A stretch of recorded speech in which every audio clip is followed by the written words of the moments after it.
최근 몇 년간 건강보조제 산업은 급격한 성장을 이루며 수백만 명의 사람들에게 큰 인기를 끌고 있다. 기적의 알약, 건강의 비밀이라고 불리는 이 보조제들은 TV 광고에서부터 소셜, 미디어까지 다양한 경로로 우리의 생활 곳곳에 스며든다. 각양각색의 보조제가 그들만의 독특한 효능을 주장하며 소비자들을 유혹하고 있지만 그 실제 효능은 과연 어디까지일까? 첫 번째 이야기는 서울에 사는 김씨로부터 시작된다. 김씨는 50대 중반의 직장인으로 잦은 야근과 스트레스 탓에 만성 피로와 집중력 저하로 고생하던 중 한 건강 프로그램에서 유명한 건강 보조제를 소개받았다. 프로그램에서는 이 보조제를 복용한 사람들이 마치 새로 환생한 듯한 에너지를 얻었다는 인터뷰가 이어졌고, 김씨는 이러한 기대감에 부담스러움도 있고 구입 버튼을 누르게 된다. 일주일 후 보조제를 받자마자 김씨는 매일 아침 꾸준히 섭취하기 시작했다. 처음 며칠 동안은 큰 변화가 느껴지지 않았으나 2주째에 접어들자 점차 아침에 눈을 뜨기가 수월해지고 오랜만에 출근 중인 전철에서도 스르르 잠드는 자신의 모습을 발견할 수 있었다. 하지만 시간과 함께 김씨는 이 변화를 단지 플라시보 효과일 수 있다는 의구심을 갖게 된다.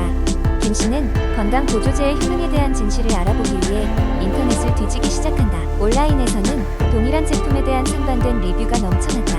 어떤 이들은 기적적인 효과를 경험했다며 극찬을 보내지만 또 다른 누군가는 아무런 변화도 느끼지 못했다고 불평했다. 심지어 일부는 부작용을 경험했다고까지 밝혔다. 이에 김씨는 주변 친구들, 특히 다양한 건강 정보를 잘 아는 지인들에게 조언을 구했다. 그중 약사인 한 친구는 보조제의 효능을 검증받지 못한 미확인 건강식품이라고 표현하며 신중한 접근을 권했다. 포기하지 않은 김씨는 더 이상의 확신을 얻기 위해 전문가의 조언을 듣기로 하고 한 대학병원의 영양학 전문의를 찾았다.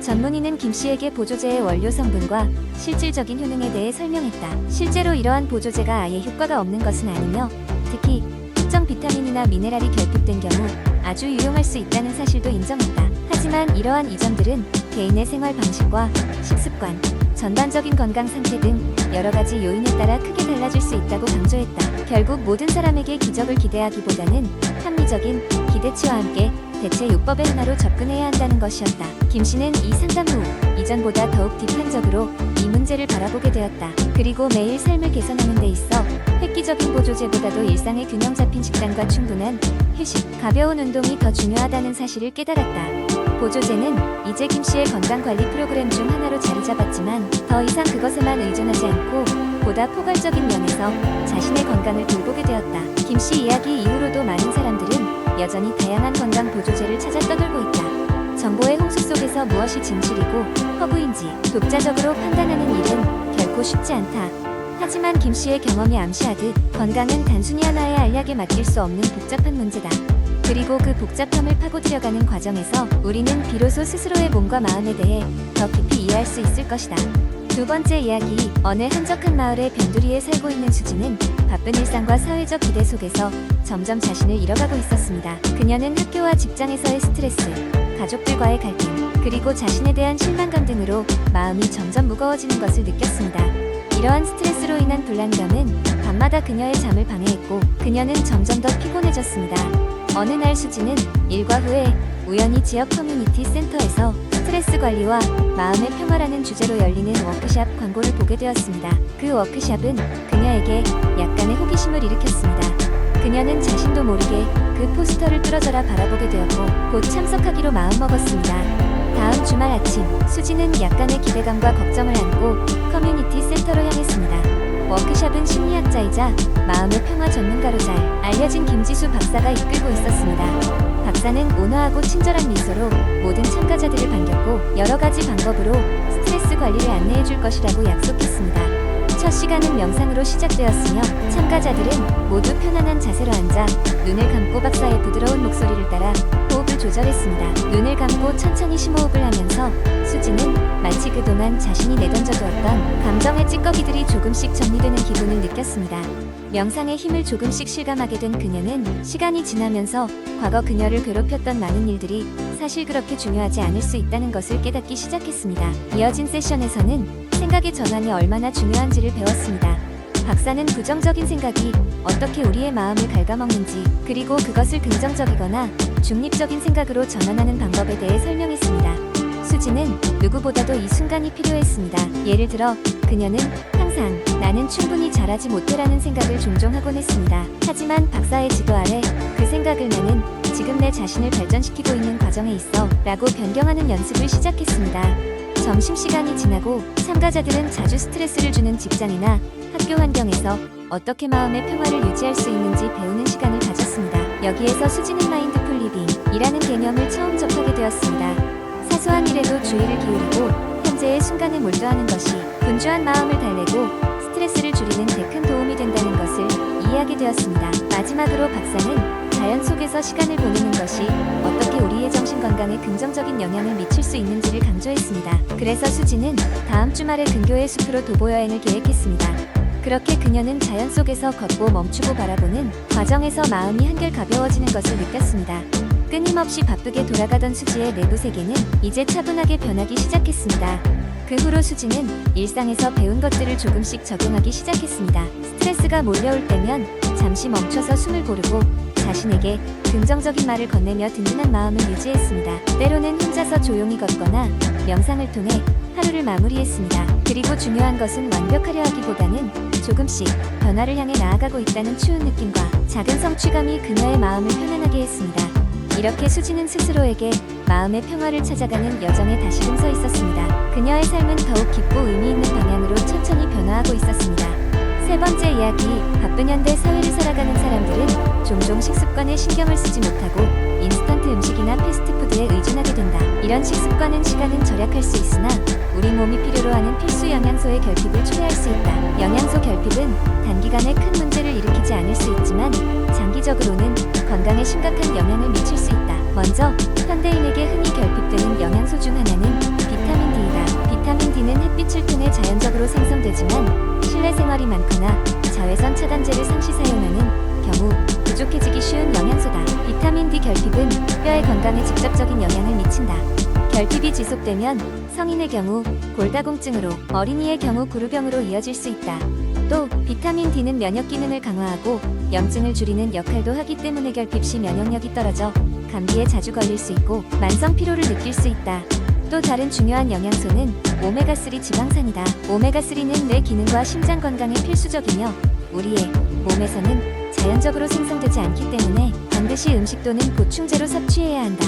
현대인의 불규칙한 식사와 패스트푸드 섭취는 오메가3의 결핍을 초래하기 쉽다. 결핍 시 주의력이 떨어지거나 기억력이 나빠질 수 있으며 우울증이나 불안, 장애 같은 정신건강 문제에도 영향을 미칠 수 있다.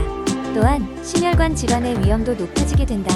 아연 역시 결핍되기 쉬운 영양소 중 하나다. 아연은 세포 성장을 돕고 면역 체계를 강화하는 데 있어 매우 중요하다.